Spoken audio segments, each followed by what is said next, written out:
Tudo bom, gente? Boa noite. Bom, tem alguns recados para passar para vocês antes da nossa palestra. Primeiro, queria falar então sobre o COEM, então o nosso curso de orientação e educação mediúnica.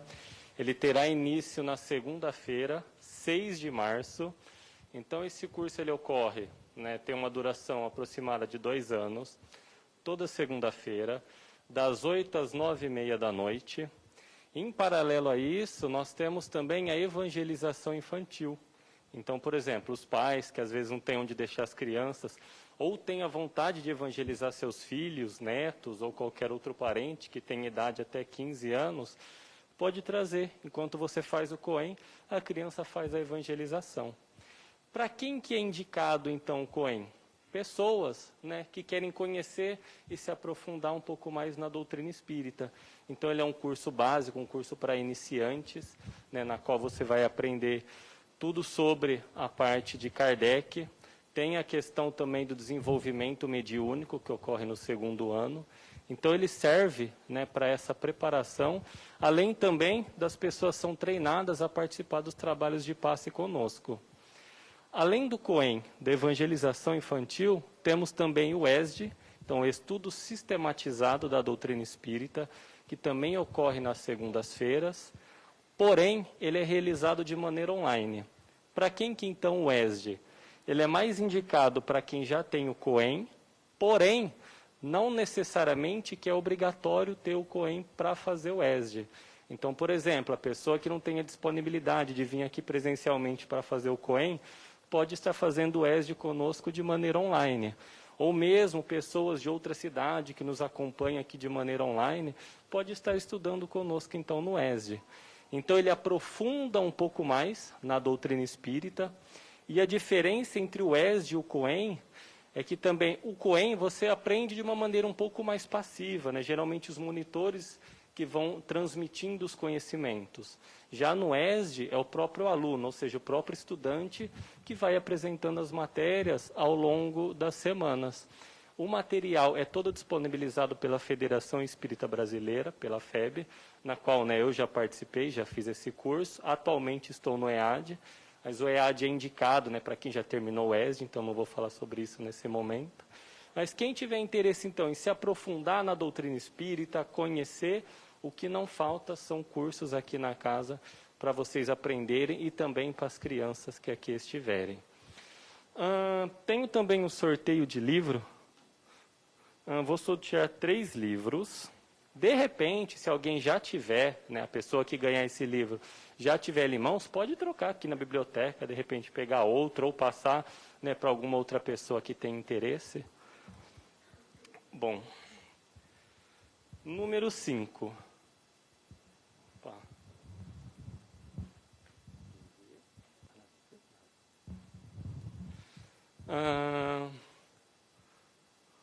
Número 19.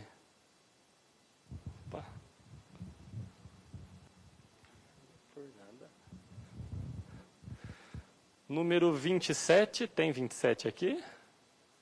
Acho que tem menos. 23. Opa! Parabéns. Não, pode ficar, pode.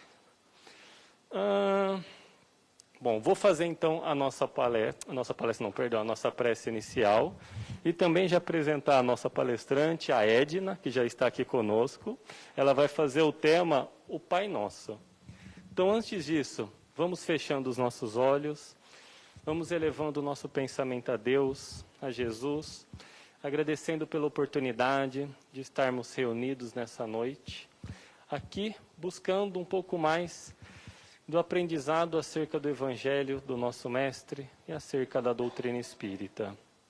Que estejamos com nossos corações abertos para aquilo que nos será transmitido nessa noite, que estejamos tranquilos, serenos, para que possamos absorver da melhor maneira possível e, posteriormente, possamos levar esses conhecimentos e compartilhá-los com as pessoas na qual convivemos. Que, ao sairmos daqui, possamos ser pessoas mais corajosas, com fé em Deus, com fé em Jesus, de que não estamos sozinhos, estamos sendo amparados constantemente, não só por eles, como também pelos irmãos espirituais que aqui estão do nosso lado. Que Deus abençoe a todos, que seja uma noite muito proveitosa. Que assim seja. E mais uma coisa que eu esqueci de falar, as inscrições tanto do COEM quanto do ESD, vocês podem entrar na nossa página no Facebook, então Nosso Lar São Carlos, que lá tem, né, o link para vocês fazerem a inscrição. Edna, fica à vontade.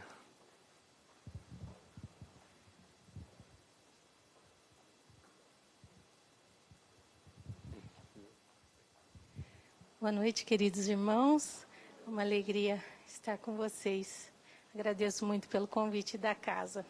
É a primeira vez que eu estou aqui e fico muito feliz.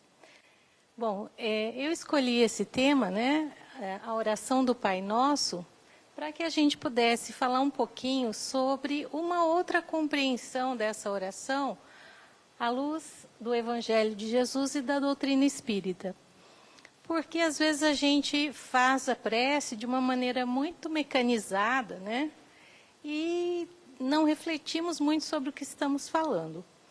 Outras vezes refletimos, mas agora com o conhecimento que nós já temos da doutrina e todas as explicações, as elucidações que ela trouxe a partir do Evangelho de Jesus, nós podemos pensar nessa oração de uma maneira mais profunda.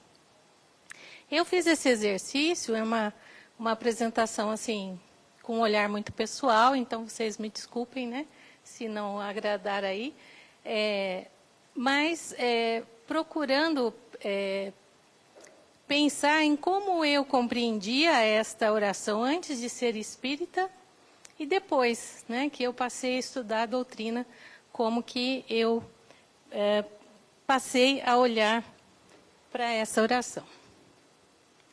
Então, ela começa assim, Pai Nosso. É bem interessante, né, que ela já vem colocar o Criador da maneira como Jesus coloca no seu Evangelho, como um Pai amoroso e justo.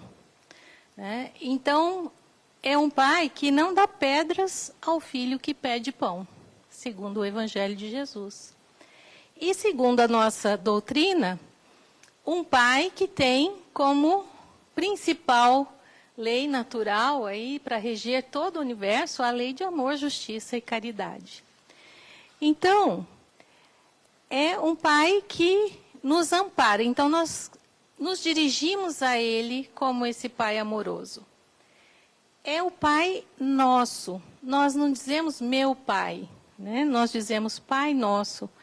Por quê? Jesus nos coloca todos como irmãos. Ele é o nosso irmão maior e nós fazemos parte da família universal que ele trouxe lá no seu Evangelho, né?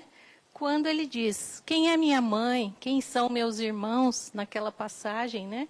Onde ele estava lá falando para os seus companheiros de jornada e uma multidão estava à sua volta e os seus irmãos, suas mães e a sua mãe vão procurá-lo. Então ele pergunta quem é minha mãe, quem são meus irmãos, né? Nos reportando a necessidade de nós pensarmos todos como irmãos diante desse Pai Criador, né?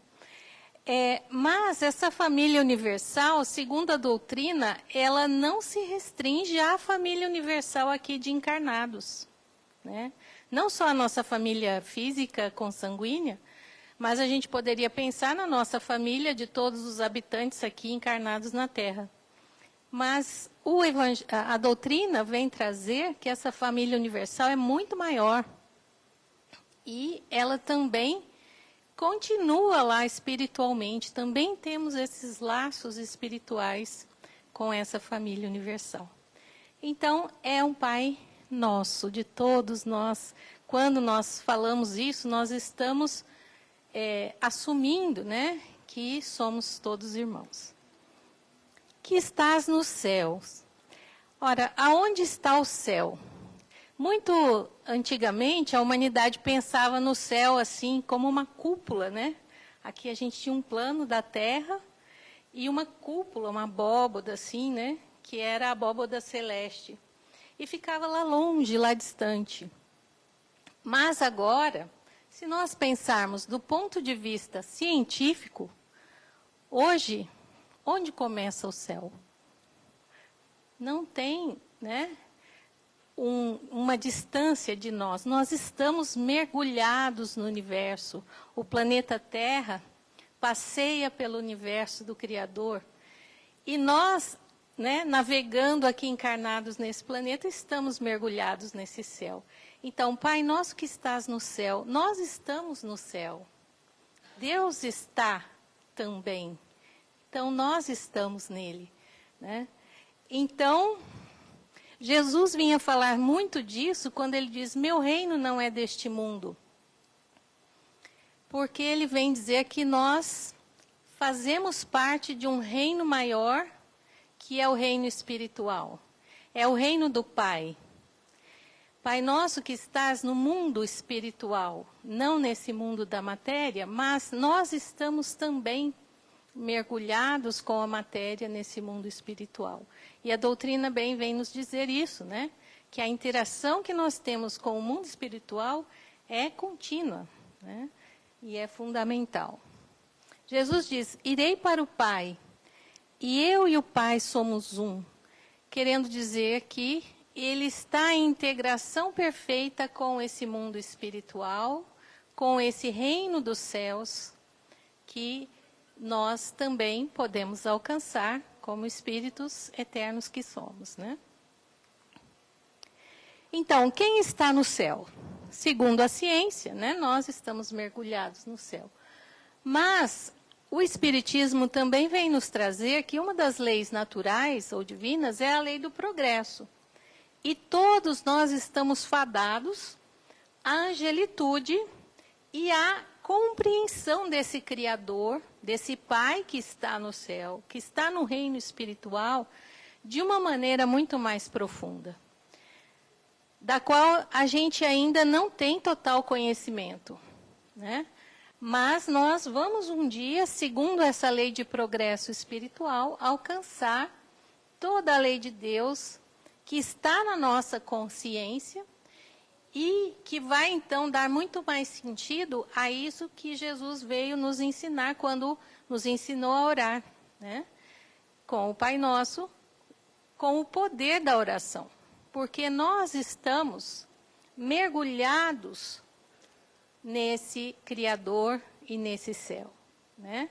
Então, a nossa oração é percebida por Deus, pelo Criador, e muitas vezes respondida pelos seus emissários, né, para que nós possamos ser auxiliados. Então, é uma compreensão muito maior, né? Não é Deus que está lá longe, lá em cima, nós estamos muito próximos de Deus. Santificado seja o vosso nome. Então, a gente, nesse momento, está dizendo para Deus que nós temos a intenção, né, sincera de não usar o nome do Criador de uma maneira negativa, né? E não falsear a verdade para atender os nossos próprios interesses. Porque muitas vezes, né, Jesus veio nos ensinar isso, porque provavelmente sabia o quanto a nossa ignorância ainda espiritual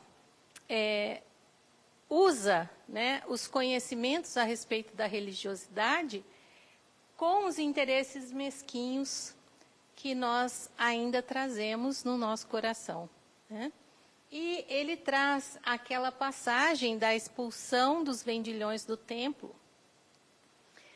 justamente, né, para endossar essa parte da oração que vem nos dizer, nós precisamos santificar o nome de Deus, o nome do Criador. E como nós temos, né, santificado o nome do Criador?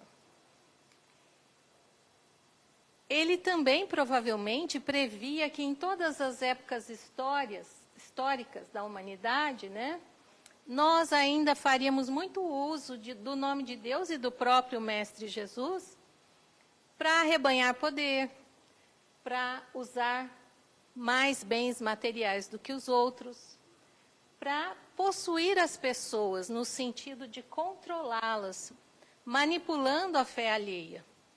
Então, quando nós dizemos, santificado seja o vosso nome, nós precisamos pensar que nós estamos propondo para Deus ações, pensamentos, palavras e ações que procuram fazer as obras do Senhor segundo as suas leis, e não para a nossa própria, para o nosso próprio benefício, pelo nosso próprio poder, e muito menos para manipular as pessoas para conseguir esse poder. Venha a nós o vosso reino. Então, aqui, nós já falamos um pouquinho, do reino dos céus, Pai nosso que estás no céu, que é o reino de Deus, é o reino espiritual. E a doutrina vem nos dizer que é o reino da verdadeira vida.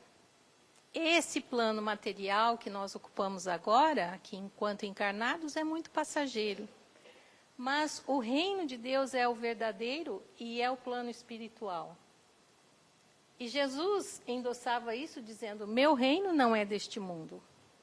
E ele vem trazer a sua ressurreição como prova de que esse reino espiritual existe, A primeira prova cabal que nós temos aí a partir do Evangelho de Jesus é o momento da ressurreição, de que o seu espírito continuava e esse reino existe e nós todos, temos a nossa continuidade como seres existentes permanente nesse reino. Então nós dizemos, venha a nós o vosso reino, mas não que ele nos seja entregue gratuitamente. Porque o Evangelho de Jesus também diz, pedi e obtereis, buscai e achareis. Então nós dizemos, venha a nós o vosso reino, mas não somente para que Deus nos mande essa compreensão espiritual sem esforço, mas que nós busquemos esse reino através do nosso livre-arbítrio, mas também que está submetido às leis de progresso, de trabalho e de justiça. Então, nós não vamos alcançar o reino de Deus simplesmente pedindo, rogando, sem trabalharmos e sem passarmos pela lei da justiça.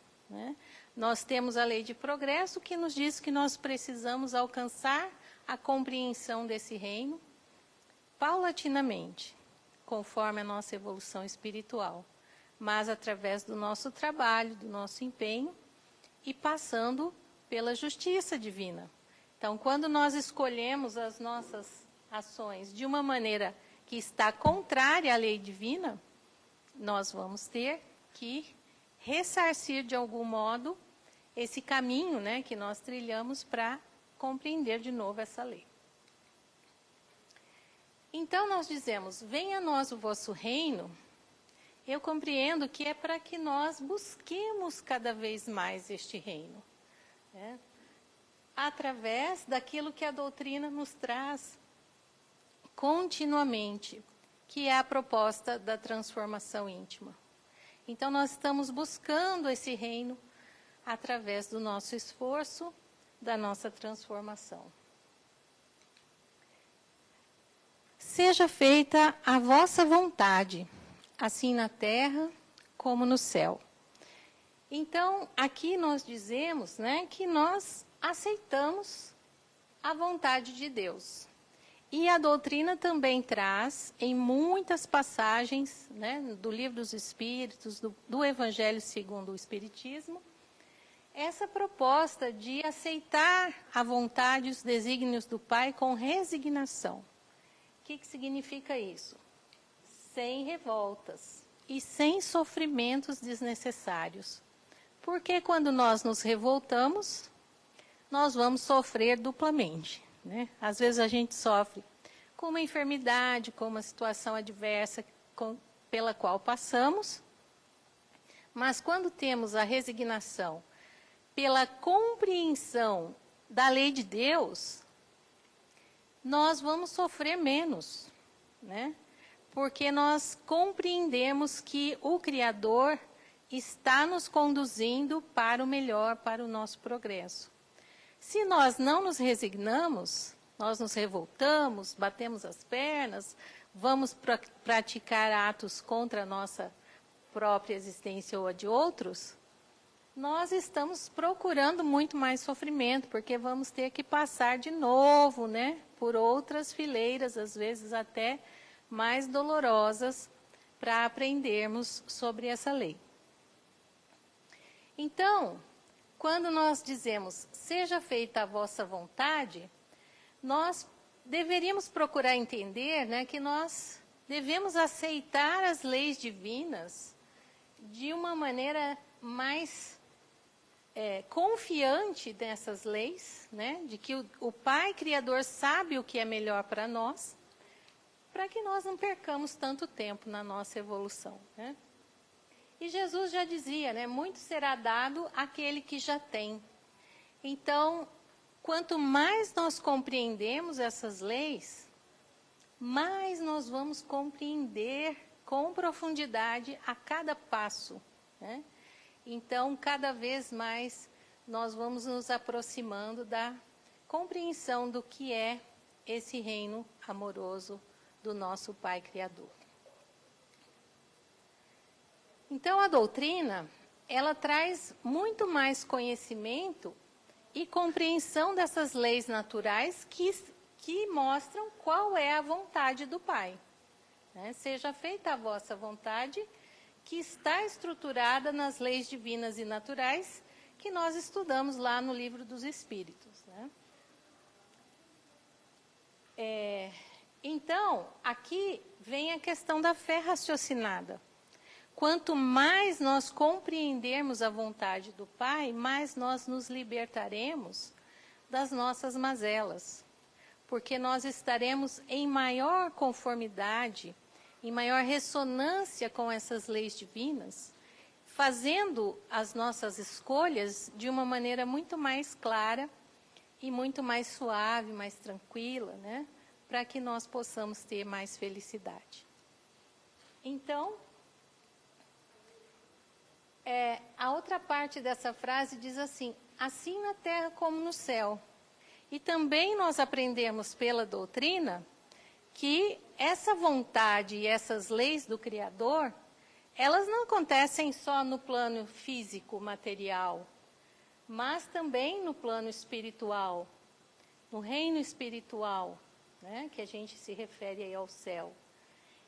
Então, são leis que são válidas em todo o universo da criação e que nós não vamos derrogar, nós não temos como mudar as leis divinas. Então, se nós aceitarmos essas leis como algo que é realmente o que vai nos trazer o melhor, nós vamos certamente caminhar a passos mais largos para essa evolução e essa compreensão do nosso Pai.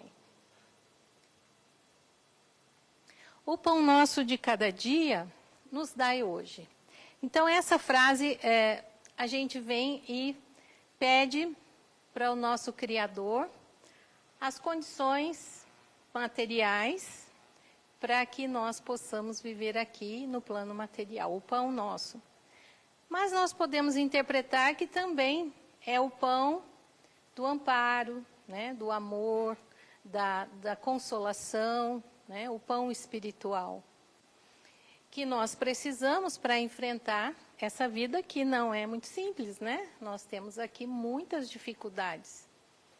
Então, a gente pede, o pão nosso de cada dia nos dai hoje.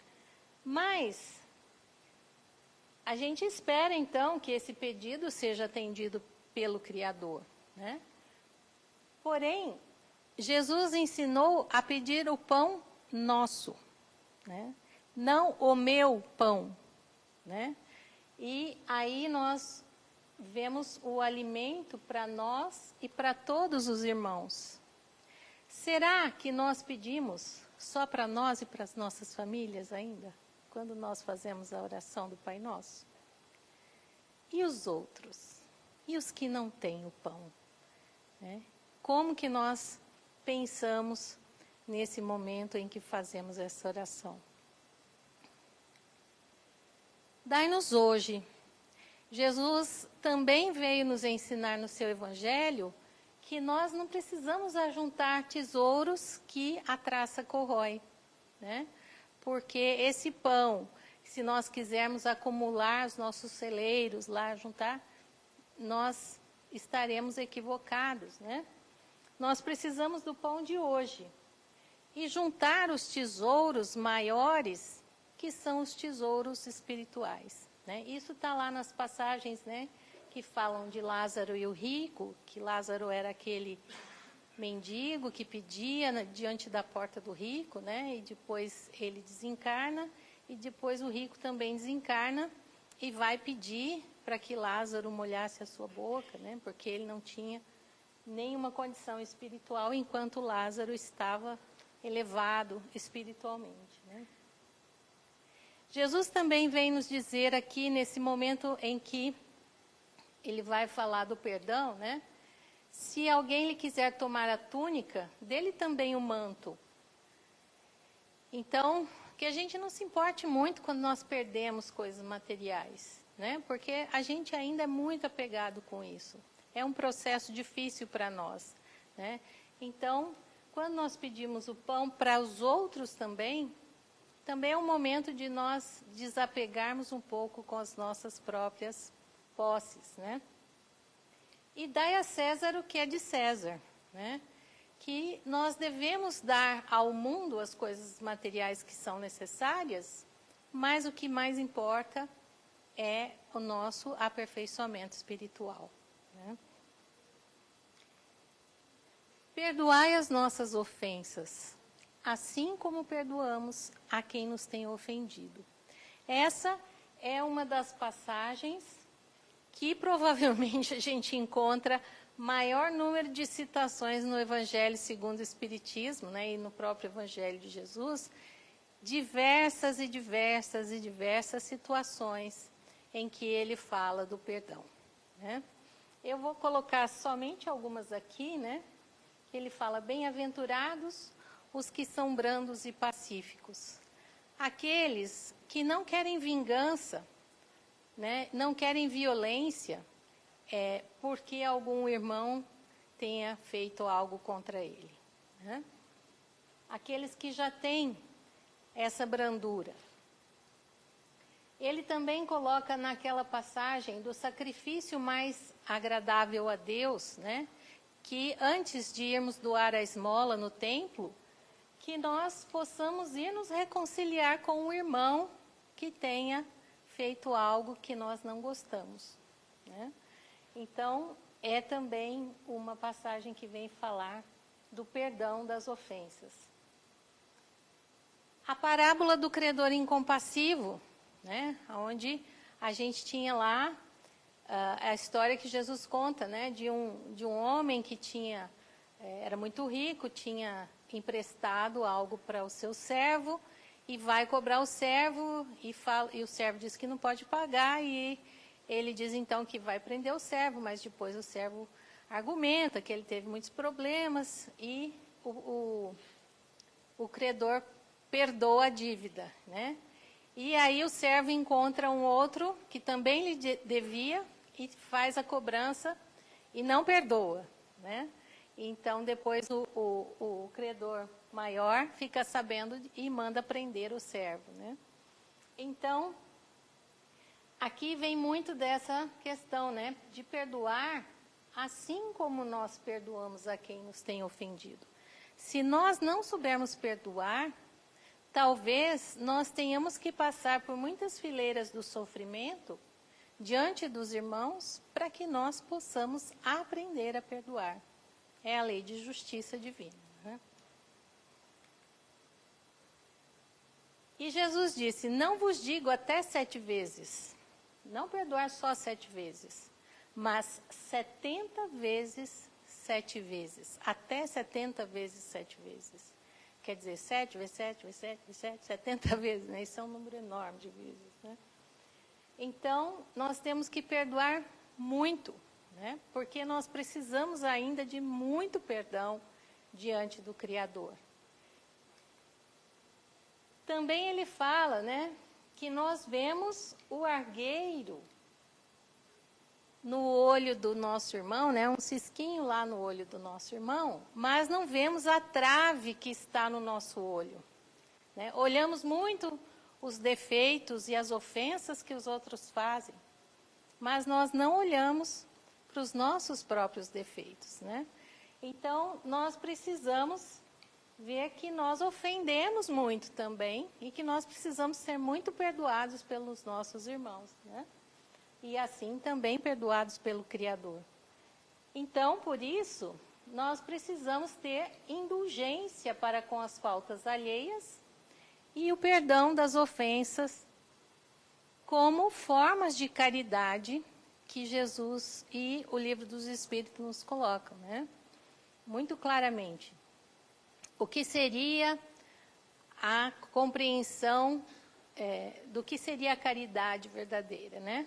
É o que a gente chama aqui do BIP, né? Benevolência para com todos, indulgência para com os erros alheios e o perdão das ofensas, né? Então, nós, quando dissemos perdoai as nossas ofensas, assim como perdoamos a quem nos tem ofendido, nós precisamos pensar nisso, né? O quanto nós precisamos ser perdoados pelos nossos irmãos e o quanto nós temos perdoado.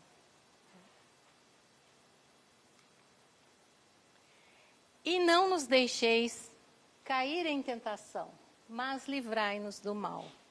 Aí vem a questão da nossa visão do que é o mal. Muitas vezes pensamos que o mal que nós queremos que Deus nos livre é o mal externo, né? O mal que vem de fora, o mal que vem fisicamente de fora e o mal que vem lá dos espíritos que vem nos perturbar. Muitas vezes procuramos uma casa espírita, né? Para falar, ai, estou obsidiado, preciso de ajuda, né?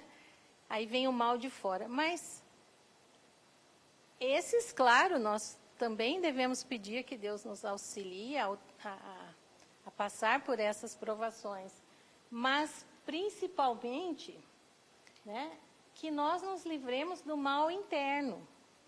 A doutrina vem nos dizer que quando nós tivermos uma conduta moral mais propícia, né, mais condizente com as leis divinas, nós não vamos ser atingidos pelo mal externo. Assim como Jesus não era atingido. Ele era atingido fisicamente, mas não espiritualmente, né? Então, os maiores males, né, dos quais nós temos que pedir para nos livrarmos, segundo a doutrina, são o orgulho e o egoísmo, que são os que geram todos os outros males que nós ainda temos internamente. Então, livrai-nos do mal que temos dentro de nós, para que nós possamos também não ser atingidos por esse mal que alguém possa querer nos fazer, ou que possamos passar por esse mal de uma maneira muito mais tranquila, com segurança e fé na lei do Criador. Não nos deixeis cair nas tentações dos prazeres fáceis e principalmente na tentação da fuga das nossas responsabilidades. Nós também sabemos pela doutrina que nós encarnamos com algumas missões, com algumas responsabilidades. E muitas vezes nós fugimos dessas, né? E Jesus dizia que tem uma porta que é muito larga, que é a porta dos prazeres, e uma que é muito estreita, que é aquela, né, na qual nós temos que passar pelas nossas provas, pelos nossos compromissos espirituais assumidos para essa encarnação. Então, não nos deixeis cair em tentação, para que nós possamos honrar com os nossos compromissos assumidos nessa vida. E aí, nós temos um pedido de ajuda mesmo para o Criador, né? Que é muito importante para nos alertar contra os nossos próprios vícios milenares. E assim nós podemos avançar espiritualmente. porque é infindável, né, o número de orientações dos Espíritos a respeito do quanto esse processo de nos livrarmos desses vícios, né, é um processo longo, demorado, que nós precisamos realmente de ajuda, né? Amém. Né? Falamos amém no final da prece, já estamos terminando. Na doutrina nós dizemos que assim seja, né? Amém, que significa que assim seja feito. Né?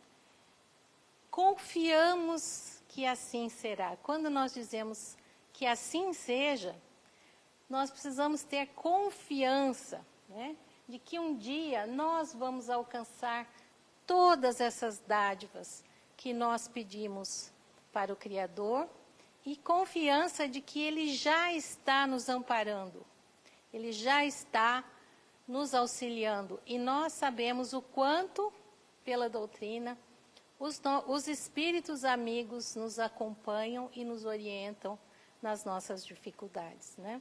Então, quando nós dizemos que assim seja, que nós tenhamos fé realmente, né, de que o Pai está olhando por nós nas nossas orações. E mais do que isso, né, Jesus disse que assim seja porque Ele confia em nós.